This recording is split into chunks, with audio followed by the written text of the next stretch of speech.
barka da sake saduwa da ku a cikin shirin gata labaran duniya da kuma wasanni daga nan BBC. Gwamnatin Pakistan ta yi kiran neman agajin gaggawa daga kasashen duniya bayan wata ambaliyar ruwa da ba taba ganin irin munin ta ba ta ritsa da miliyoyin jama'a a kasar. Majalisar Ɗinkin Duniya ta nuna cewar korar Falastinawa daga gidajensu da rundunar sojan Isra'ila ke shirin yi a kudancin yankin gabar yammacin kogin Jordan za ta iya kasancewa wani laifin yaƙi. Agaji daga kasashen duniya ya fara isa Pakistan yayin da hukumomi ke faɗi tashi domin tunkarar ambaliyar ruwan da ta afkawa kasar, wadda ake ganin ita ce mafi muni a tarihin kasar. Bala'in dai ya shafi mutane kimanin miliyan 33 a kasar, kuma wasu ƙarin fiye da 1,000 sun rasa rayukansu. Kimanin gidaje miliyan 1 ne suka salwanta, sannan ruwan saman sun mamaye miliyoyin eka na gonaki.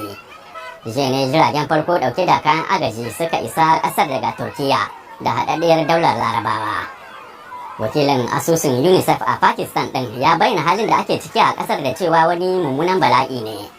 Gwamnatin Pakistan dai ta ƙaddamar da kiran neman agaji ne daga ƙasashen duniya.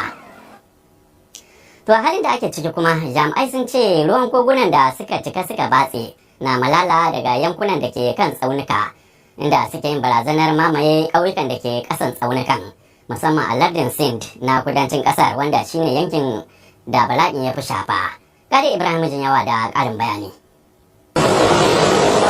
Wani yaro kenan da ya rasa rai akan wani dutse a cikin yanayi na ambaliyar ruwa. Ana iya ganin wani ma'aikacin ceto yana fitowa daga helicopter yana ɗaga shi sama. Wannan ɗaya ne kawai daga cikin ayyukan ceto da ba za a iya kirga su ba da ke faruwa a lokacin da Pakistan ke fuskantar ambaliyar ruwa mafi muni a cikin shekaru, wanda mutum fiye da 1,000 suka mutu, sannan lamarin ya shafi miliyoyi. I find it very difficult to put into words. Zai wahala in samu kalmomin da zan yi amfani da su.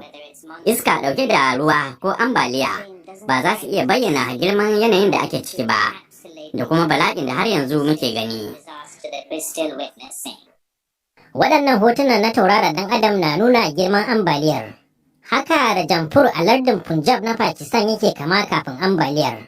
Ana kuma iya ganin gidajen wajen, sannan filayen ma ƙarara ake ganin su. Wannan kuma shine yadda wajen yake kama a yanzu. An ga Prime Minister Shahbaz Sharif yana raba tallafi a lokacin da rikicin siyasa ya dabebe gwamnatinsa. Duk da cewa rashin tsari mai kyau da kuma lalacewar ababen more rayuwa sun taimaka wajen kaiwa ga wannan yanayi, ana iya cewa wani abu da ya haddasa wannan lamari kuma shine sauyin yanayi. Pakistan na fitar da kashi 1 ne kawai cikin 100 na hayakin da ake fitarwa a duniya.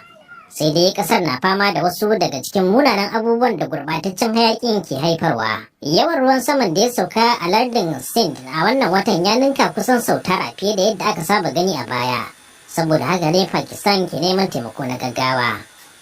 Muna aiki tare da ƙungiyoyin bada agaji 35 yanzu haka, amma kasan ana samun martani mai kyau.